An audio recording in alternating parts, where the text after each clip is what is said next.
할렐루야. 어제 주일날 예배 성공하셨습니까? 오늘 월요일 아침에 또 하나님 말씀으로 큰 은혜가 임하기를 바라겠습니다. 오늘은 마태복음 2장 1절부터 12절까지의 말씀입니다. 동방박사들이 예수님이 베들레헴에 탄생하셨을 때 경배하러 온 내용입니다. 1절에 보시면 헤롯 왕 때 예수께서 유대 베들레헴에서 나시매, 마태는 예수님이 이 땅에 육체를 입고 마리아의 태를 통해서 탄생하셨을 때 어디에서 탄생하셨는지를 강조하고 있습니다. 즉 베들레헴에서 탄생하셨다는 것을 처음부터 언급하고 있습니다. 예수님은 베들레헴에 탄생하셔야 됩니다. 왜냐하면 선지자들이 베들레헴에서 메시아가 탄생할 것을 예언했기 때문에 반드시 베들레헴에서 탄생하셔야 될 이유가 있습니다. 그래서 이것을 강조하기 위해서 1절부터 유대 베들레헴에서 예수께서 탄생하셨다는 것을 기록을 했습니다.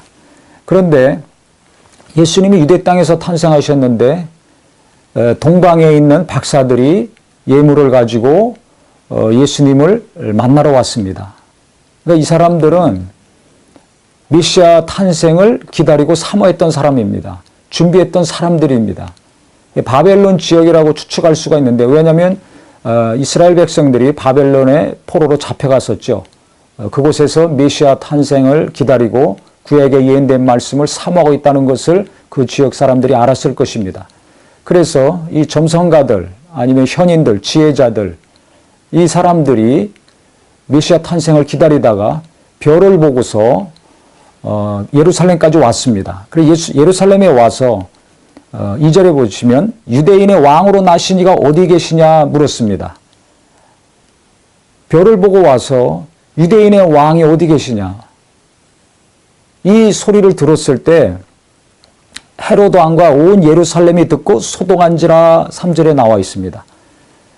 특이한 것은 이 유대인들은 메시아 탄생을 기다렸습니다. 베들레헴에서 메시아가 탄생한다는 것을 너무나 잘 알고 있는 사람이었습니다.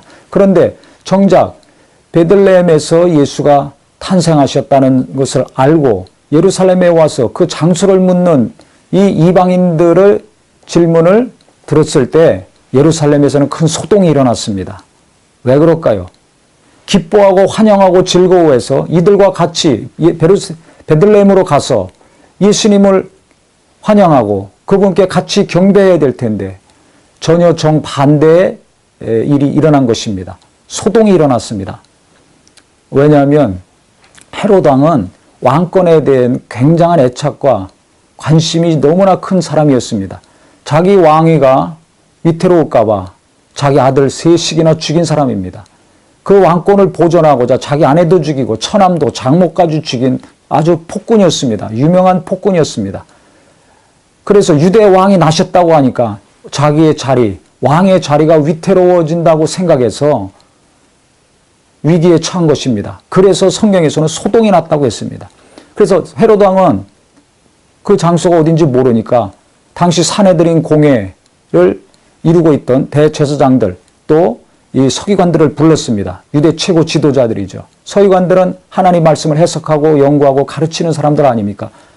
구약에 정통한 사람, 메시아 예언에서 아주 박식하고 정통한 최고의 사람들입니다. 대제사장들도 마찬가지입니다. 이 최고의 리더들을 불렀습니다. 그래서 회의를 했습니다. 과연 어디에서 메시아가 탄생하는가? 성경에 베들레헴이라고 미가서 5장 2절에 나와 있죠. 그래서 유대 땅 베들레헴아 너는 유대 고을 중에서 가장 작지 아니하도다. 내게서 한 다스리는 자가 나와서 내 백성 이스라엘의 목자가 되리라 하였음이니이다. 그래서 베들레헴이 예수님이 탄생하실 메시아가 탄생할 장소입니다. 왕한테 이야기를 해줬습니다. 이 동방 박사들에게도 이 말씀을 근거로 해서 베들레헴이라고 얘기해 줬습니다. 그래서 헤롯 왕이 이 박사들을 보내면서 나중에 만나면 조용히 와서 나한테 그 장소가 어딘지 얘기해달라 하고서 이 사람들을 박사들을 보냈죠. 속으로는 제거하려는 마음이 있는 것입니다. 자기 자식과 아내와 친족들도 제거했던 사람인데 왕권에 눈이 먼 사람인데 가만히 두겠습니까? 그래서 박사들도 나중에 만나면 조용히 제거하고 예수님도 제거할 목적으로 조용히 나한테 와서 얘기해라. 이 말을 하고서 안전하게 보냈습니다. 그래서 별이 가다가 예수님 탄생하신 장소에 그 집에 멈췄습니다. 그때 이 박사들은 10절에 보면 그들이 별을 보고 매우 크게 기뻐하더라 그랬습니다. 똑같은 소식을 듣고 예루살렘에서 진정으로 예수님을 환영하고 메시아 탄생을 기뻐해야 될 자들은 소동이 일어나서 불안하고 초조하고 걱정하고 근심하고 떨고 있는데, 지금 박사들은 이방인인데도 불구하고 먼 지역에서 왔는데도 불구하고 크게 기뻐하더라 그랬습니다. 너무나 대조적이죠. 결국 아기 예수님을 만나고 그들이 준비했던 비싼 황금과 모략과 유향을 바치고 엎드려 경배했습니다. 왕한테 드리는 예물입니다. 아주 값비싼 예물입니다. 그러니까 어린 아기지만은 왕으로서 이들이 경배하고 존중한 것입니다. 근데 그 다음날 꿈에 하나님께서 이 박사들에게 지시하셔서 헤로데에게 가지 아니하고 다른 길로 가서 안전하게 고국으로 돌아가라고 알려주셨습니다. 만약에 헤롯이 말한 대로 헤롯 왕한테 갔으면 살아 돌아가기가 어렵죠. 제가 오늘 본문을 통해서 깊이 깨달은 것은 주님을 진정 환영해야 될 아브라함과 다윗의 후손들, 구약의 예언의 말씀, 특히 메시아 탄생의 말씀에 정통했던 자들이 도리어 더 크게 기뻐하고 환영해야 될 텐데, 가서 경배해야 될 텐데, 기뻐한 사람들은 이방인이었습니다. 바로 옆 동네에 살고 있는 유대 지도자들이 아니라 먼 길에서 온 이방인들이었습니다. 그 예수님께 경배하고 귀한 예물을, 값비싼 예물을 바친 사들은 바로 이 동방 박사들이었습니다. 이것은 뭘 의미합니까? 깨어있지 않으면, 현실에만 집착해 있으면 세상 권력에, 왕의 권력을 잡고 있으니까 그 권력이 무서워서 왕의 편에 들었습니다. 세상 권력과 야합해서 메시아 탄생을 환영하지도 못하고 깨닫지도 못하고 두려워 떨며 자기 자리, 지금 안락한 그 자리를 보존하고자 왕의 편에 쓴 것입니다.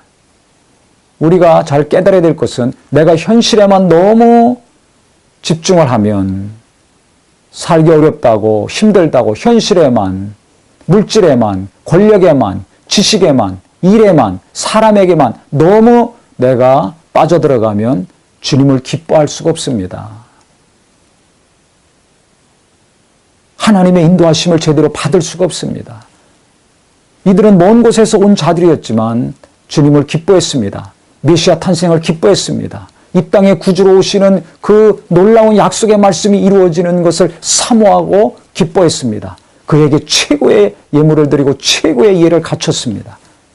오늘 이 말씀을 통해서 나는 진정 주님을 기뻐하고 있는가? 나는 무엇을 기뻐하며 살고 있는가? 우리 자신을 돌아봅시다.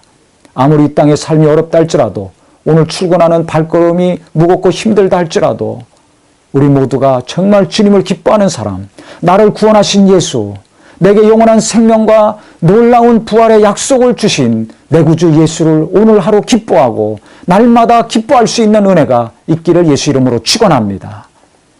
그렇다면 하나님은 나를 도우시고 그 인도하심을 분명히 나타내 주실 것입니다. 주님의 탄생을 기뻐하고 사모하고 간절히 열망했던 자들 갈 길을 하나님이 안전하게 지켜주시지 않습니까?